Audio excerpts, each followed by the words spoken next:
범람하는 거짓 정보와 가짜 뉴스, 공정한 경제를 말합니다.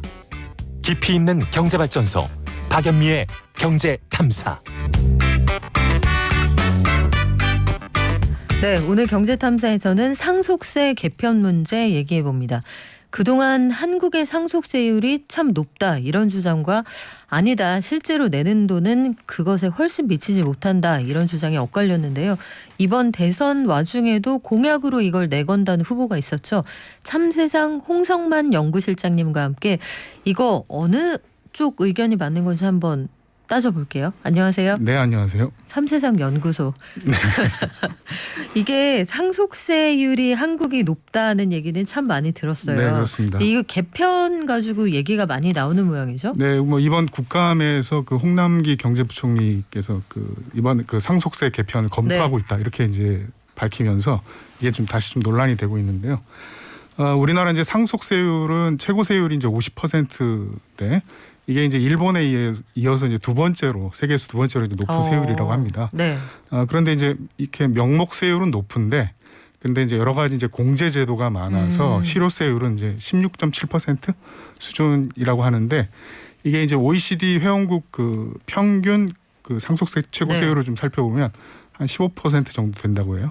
그러니까는 명목 그 실효세율 대비해서는 뭐 아주 이렇게 높은 편은 아니다 이렇게 좀 볼 수 있을 것 같습니다. 우리나라의 상속세 최고 세율이 50%인데 이대로 다 받는 게 아니다 이 얘기군요. 그렇습니다. 예. 실질 실효세율이라고 해서 이런 거 저런 거 다 빼주고 받는 건 한 15% 정도. 네. 이 정도 된다고 하는데 정부는 그래서 이걸 어떻게 하겠다는 겁니까? 이거를 이제 뭐 지금 이제 유산세 형태로 바꾸고 있는데 이거를 이제 유산 취득세로 바꾸는 걸 이제 검토하겠다라는 건데요.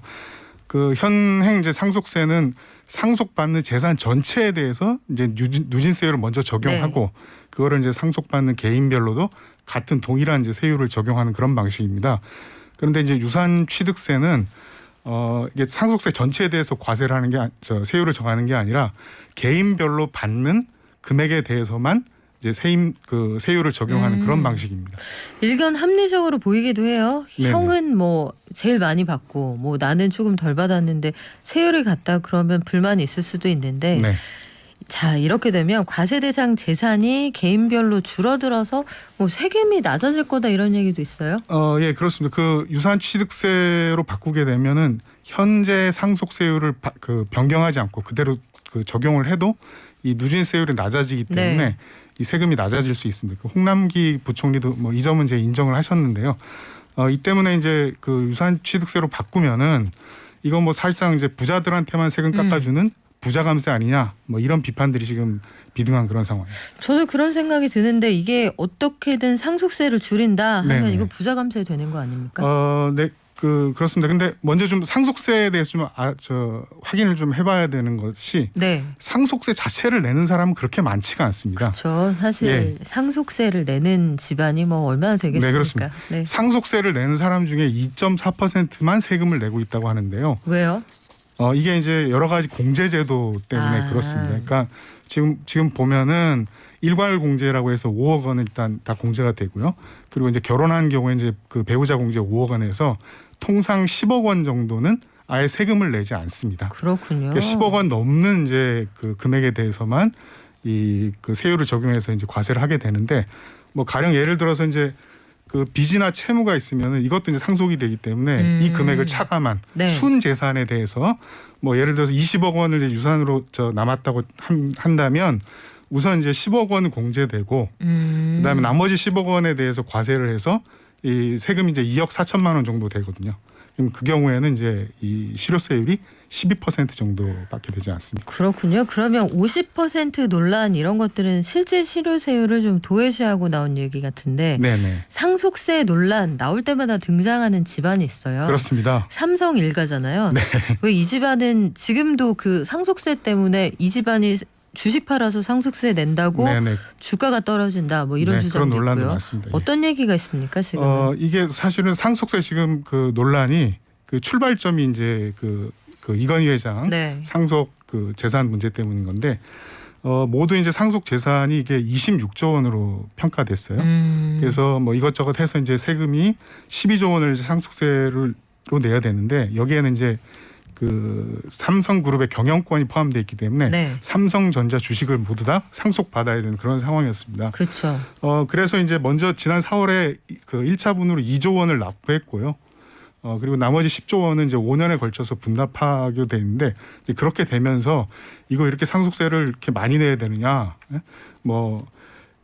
저 주식까지 이제 팔아서 이렇게 내야 되냐 이런 이제 논란들이 좀 되면서 상속세 개편이 이제 이야기되기 시작했습니다. 네, 뭐 그럼에도 불구하고 은행에서 척척 대출도 해주고 우리가 크게 걱정할 일은 아닌 것 같은데 네네. 문제는 여기에서 촉발된 상속세 논란이 어떤 방향으로 결말을 맺을 거냐 이거잖아요. 개편이 어떻게 돼야 된다고 보십니까? 저는 오히려 이제 현행 그 제도를 좀 더 강화해야 되는 거 아니냐라고 좀 생각이 좀 드는데 현실적으로 보면 지금 유산 취득세로 그 옮겨가는 것은 좀 어렵지 않겠나 지금 보입니다.